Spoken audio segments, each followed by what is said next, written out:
This fanfic was written by plusultrawritings on Tumblr. I'm actually a big fan of the writings. It wasn't often that you got new neighbors, but with the current state of the economy, it wasn't shocking. Inasa Yoarashi. You recounted to yourself in murmurs, slipping the piece of vital information to the back of your mind for safekeeping. Standing in front of the interior of his house, your hands latched tightly onto your best Tupperware, in which your homemade cookies were stored. The house is also where your former neighbor used to live, the type of lady you'd be afraid to confront at PTA meetings or children's soccer games. Guess the divorce finally pulled through. He's absolutely lovely, according to the elderly woman that lives in the one story next to you. Probably the only authoritative figure you trust with your entire life. The family of 7 children, yes, 7, adored him, claimed that he was no doubt the coolest single human in earthly existence. Impressive, really, considering he had to win over the hearts of 4 elementary schoolers and 3 preteens. Well, you were quite curious to meet the man of legend, so you brought cookies as a peace offering just in case. You didn't even realize that you had already knocked on the door before it opened to a chest? Up, up, up. You looked up and wow, this man was huge. Hey, how are you? Inasa grinned brightly, almost as bright as the hot summer sun, and you weren't quite sure if you were sweating from just the heat. Broad shoulders, strong jaw, gorgeous smile, and definitely no ring on his finger. His head was shaved. Maybe a military man? Great! You stumbled like a teenager. Truly, you couldn't help it. You felt so small in comparison to the Goliath in front of you. I just wanted to introduce myself and welcome you to the neighborhood. I know how hard it is to situate yourself into a new place, so I made cookies to help you feel at home. The smile never left his face as you handed him the container, odd as if you had given him a chest full of riches. Not that you were bragging, but your cookies were definitely comparable to treasure. Thank you so much, he bowed intensely, causing you to yelp and jump back when his forehead almost collided with yours. He's loud enough to wake up the neighborhood dogs. This was my first time as a homeowner, and I couldn't be more overjoyed by the neighborhood I picked. You're all so kind and welcoming. There's a kind flush on your cheeks, and a smile that ripped through your shyness. No problem. If you ever need anything else, I live at the house next to Izumi-san. Then I'll definitely return the favor for these awesome cookies, Inasa replied, already shoving one down his throat. How flattering. See you later. Waving, he closed the door as you walked across his driveway to your own home, where you were accompanied with the sweet, refreshing feel of air conditioning. Then, you promptly groaned into your hands, a pool of embarrassment making home in your already vulnerable stomach. You didn't even get to tell him your name. It's a Saturday afternoon, a little over a week since you first met Inasa. Not much was said between the both of you except for casual greeting before you headed to work, or the usual hand wave from your porch. You're lounging on your couch watching reruns of Cake Boss when your doorbell rang, and you're half expecting it to be the neighborhood cat lady who recently just lost her 27th cat, lovingly named Sushi. To your pleasant surprise, it was Inasa, in all his bald glory. Listener-san, he greeted. And yes, you did eventually give him your name. Inasa was wearing that crisp white button-up that made the middle-aged Pilates club swoon. Looking as great as ever. You would be more flattered if he hadn't said the same thing to every single one of your neighbors, including their dogs. But you were still grateful nonetheless. Same to you, he smiled, hoping the sweatpants were doing something other than making you look less attractive. What's up? Well, I thought that I could return the favor, he declared as he revealed a pastry box. Those cookies were so good that I just felt like I had to give you something in return. I'm not the best cook, but I made you a pie. How thoughtful, you gasped as you took it from his hands. He went through all that trouble just to thank you? You really didn't have to. Pfft, Nonsense. Inasa waved you off, and you could swear that you felt wind from the power of his hands alone. Actually, I really wanted to. You have been nothing but nice to me since I first arrived. There is something about the way that Inasa grinned, kindness and excitement bursting at the seams and extremely infectious, that it made your heart do little backflips. Never had anyone made you feel this way, not even schoolboys in the courtyard or coworkers flirting with you. But he is your neighbor, the one you only met last week. It was more often than not that you didn't speak to most of your neighbors after the first introduction, and maybe this was the last time you would ever have a real conversation with him. Thank you, Inasa. You accepted, taking the box into your arms. It'll definitely ruin my diet, but it's a risk I'm willing to take. It's only payback, he beamed, before leaving you to your own devices as he strolled back to his own place. Smiling dumbly to yourself, you closed the door before the staring got too weird and Izumi-san started to tease you again. Really, you weren't the biggest fan of eating sweets before an actual meal, but you were curious to see if his pie was worth all the effort he put into it. Situating yourself on your counter, you thought back to all the men in your life and their various attempts at baking, and decided that if the pie was at the very least edible, you would eat the whole thing. It was the least you could do. Taking one bite of the apple, all negative criticisms flew out the window and straight into the trash bin. It's heavenly. The golden crust perfectly married with the apple filling, the satisfying flakiness in combination with the natural yet enhanced sweetened flavor of green apples and a hint of cinnamon. Nothing is undercooked or overcooked, the lattice work flawless, and with just the right pinch of salt. You're not sure if you ever had a better pie or dessert in your life. He was an incredible baker. That didn't sit quite well in your stomach. And it wasn't from not eating dinner. It's hard to understand how two neighbors giving each other treats could turn into such a competition.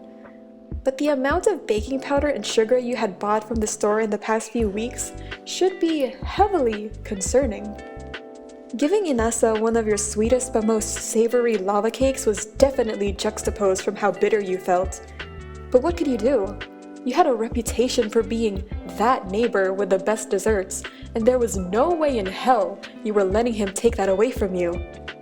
It was your thing, your trademark, and one of the only reasons why you had special privileges to Kaori-san's pool during the summers.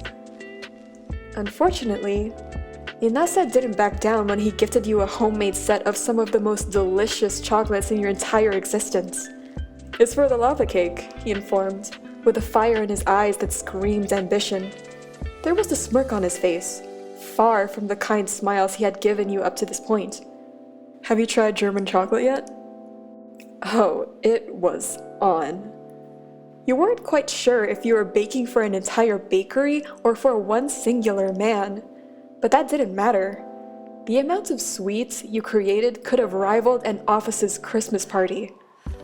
Inasa didn't back down either, showing up at your front porch almost every few days to hand you another tiramisu that he swore he made extra of the previous night. In retaliation, you came over to his place extra early in the morning with a coffee cheesecake that you promised your friend was supposed to pick up but ended up not needing. So you had extra you wanted to give to your sweetest neighbor. Crepes, brownies, cinnamon rolls, cupcakes, macarons. You weren't sure how much your blood sugar could take before it became a serious issue for your health. Or when it became a serious issue for your pride. When you pushed, he only pushed back harder, and your kitchen was starting to look like a dessert venue. Listener-san, you have to try these snickerdoodles I made the other day. Inasa-san, do you want to have some of my lemon pudding? Yet, not once did Inasa catch on to your poor attempt at flirting. He was dense, you realized, but you didn't know the extent of it until his friendly competition stretched out for 2 months. You didn't know why exactly you haven't outright asked him out yet, or why you'd rather waste your time baking, hoping he'd get the message. But it's fun, having something to do with someone instead of being alone in this suburban obscurity. The end of summer was rapidly approaching, so the neighborhood decided to host a block party in the middle of the street. You weren't one to barbecue, baking being your forte, so you bake some chocolate chip cookies instead. Trendy pop music blasted through the speakers of your neighbor's loud stereo as people grabbed plates of barbecue steak and rice. Children ran around playing tag in the grass, fathers sitting on the back of their pickup trucks with beers in hand. The sun shining brightly overhead had you sitting in the shade with the rest of the middle-aged women. "Listener, when are you getting married?" One of them sighed blaringly, fanning herself with a newspaper. "If I was young and good-looking as you, I would have snagged the nearest CEO and have taken all his money." Laughing embarrassedly, you shrugged politely. "Not really desperate to get married anytime soon. I'm just waiting for a chance." "Listener-san," a familiar voice boomed from your front, and you and the women around you had whipped around to see Inasa, who was rapidly approaching you. "Since when did a t-shirt and jeans look so hot on one person?" "Well, there's your chance," another one mused, before they all got up, leaving you helpless. "So no backup," you guessed. Before you even had a chance to greet him, he encapsulated you into a bear hug, the kind that had your feet hanging and your oxygen supply extremely limited. He's warm and comforting, and if you didn't need to breathe, you never wanted him to let go. "The chocolate chip cookies you made are so incredible! I need your recipe right now." Catching your breath, you managed a weak smile. "Come on, you're just saying that when your sugar cookies tasted that good." Buttered up compliments weren't so bad to express when he smiled so handsomely like that. He sat next to you in the shade as the both of you conversed about anything and everything, about his job and yours. Outside of baking, Inasa had a plethora of hobbies, like taekwondo and swimming. Not only was his life interesting, his storytelling was a feat of its own, hand gestures and loudness making you laugh more times than you cared to admit. "So, how'd you get into baking?" you asked, taking a sip of cola from your red Solo cup. "No offense, but you don't seem like the type of person who makes cupcakes in their spare time." "My friend Cammie," he exclaimed, eyes lighting up. "It was her birthday one day, but her favorite cake was sold out. So I thought, hey, I should just make it myself. Turns out I was decent at it, and I just made it into a hobby." Thoughtful, funny, and caring. Was there anything bad about Inasa besides the small volume issue? "Sorry about all the sweets, by the way," you commented, a small breath in between relaxation. "If they're too much, I mean. I was jealous and went a little overboard with baking after I tasted your apple pie. Can't have you replacing me as the neighborhood baker." "Oh, don't worry about that. You're still the best pastry chef I know." He laughed before quieting uncharacteristically. There was a red splotch garnished neatly on the tips of his ears. "Well, it did give me an excuse to talk to you." "Oh?" "Yeah." He blinked, bewildered. "You're the best pastry chef I know." "No, the other part." "Oh." "If it helps," he chimed in, and suddenly it wasn't too hot anymore. In fact, the weather felt nice against your skin. Against your cheek. "I like talking to you too. A lot." It's tooth-rotting how sweet Inasa is, to you and to others. Surely there had to be a catch.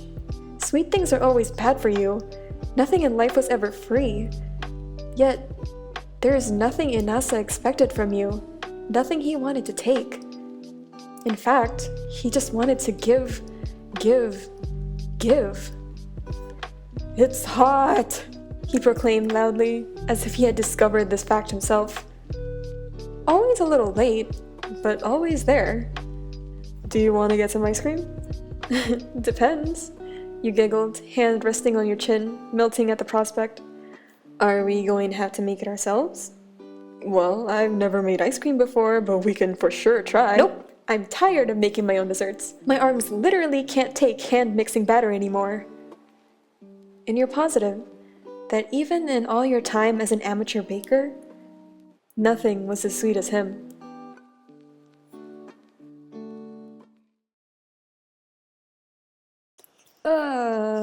Let's just wing it. It's fine. It's fine. But I made you a pie. Wow. that is a man. That is a steal of a man right there. Yes, yes, yes. This man is too boisterous for me, I can't. Nonsense. Yeah, I am nonsense, let's be real here. Could swear that you felt wind from the power of his hands alone. Why is that funny?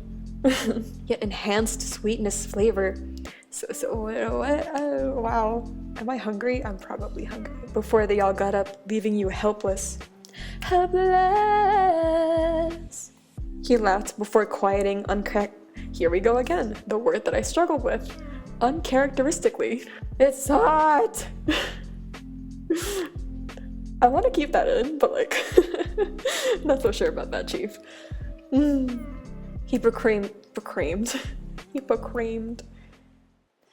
Ain't got time for messing around, and it's not my style. This old town can slow you down, people taking the easy way.